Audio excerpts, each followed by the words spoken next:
In this video, I'll show you how to build these bright florals for a soft and vibrant painting on dark textile. I'm working on a black cotton fabric that's already been pre-washed.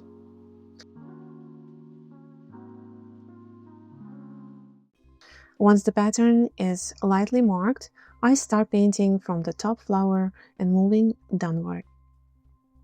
This simple order helps me avoid resting my hand on wet paint and prevents accidental smudging, especially important on dark fabrics where mistakes are harder to fix. To make these florals truly bright on black, I always start with a base paint layer. I'm using white fabric paint from the same brand as my color paints. This step plays a big role in fabric paint's durability on textiles, simply because most brands of paints bond well only with their own. I've tested it and had many failed cases, and that's why I'm sharing this tip with you here. When applying your white paint, dip the paintbrush into water just a little bit, and then pick up the paint. It'll let the first paint layer create a firmer bond with fabric. Watch how I'm applying the paint in circular motion, as if already at this point shaping the flowers. I explain in details why we should do this and other tips for underpainting in this helpful video. If you often paint on dark textiles, I suggest you to watch it next.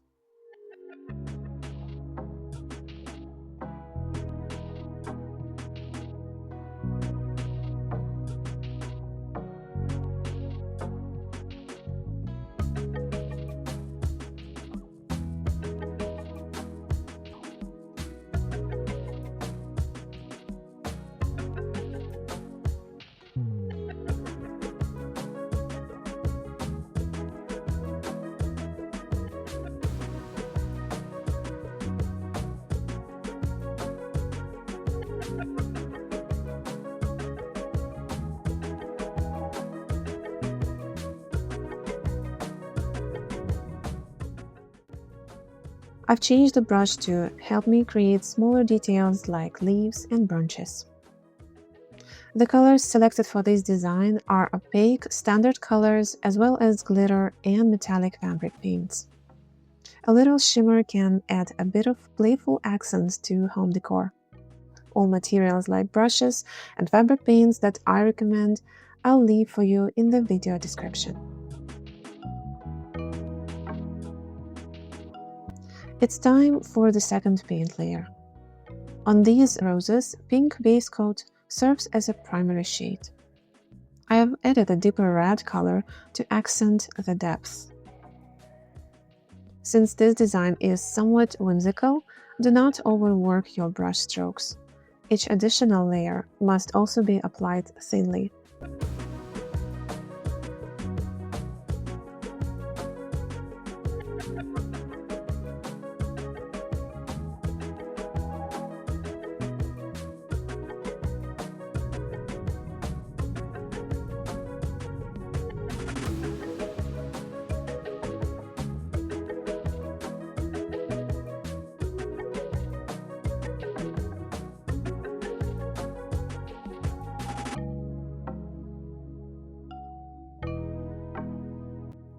Here you can see that I'm creating a color shift wet on wet, and yet still making sure not to overload this paint layer on the blue flower.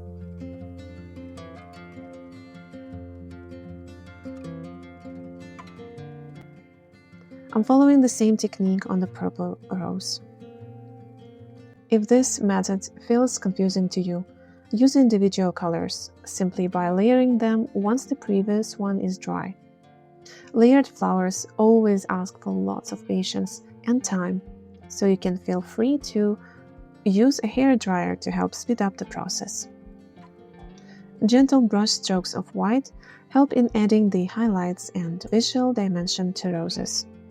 Most paint brands are very pleasant to work with and mix the shades directly on fabric, like this. Once the second layer of the blue rose becomes touch dry, I add pink highlights. With minimum pressure and just the tip of the brush, add those highlights to the rest of flowers.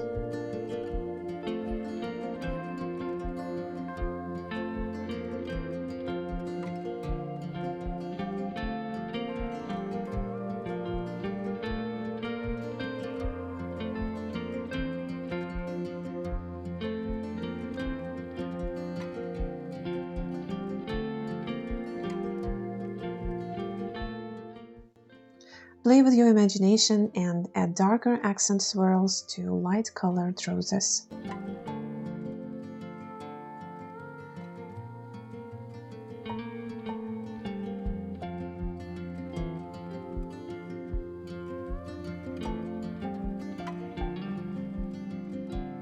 Using a dark metallic shade, I also add a bit of shade to the leaves. These details also benefit from a second thin layer for durability and color richness, so I carefully go over them once more. If you want your roses to pop a bit more, just add a few more white or golden highlights where necessary. Take a moment to step back and evaluate your work from a distance or simply take a picture of it. This hack helps to see the design from different perspectives and notice what else needs fixing, or perhaps if it's the right time to stop. The same goes for composition adjustment.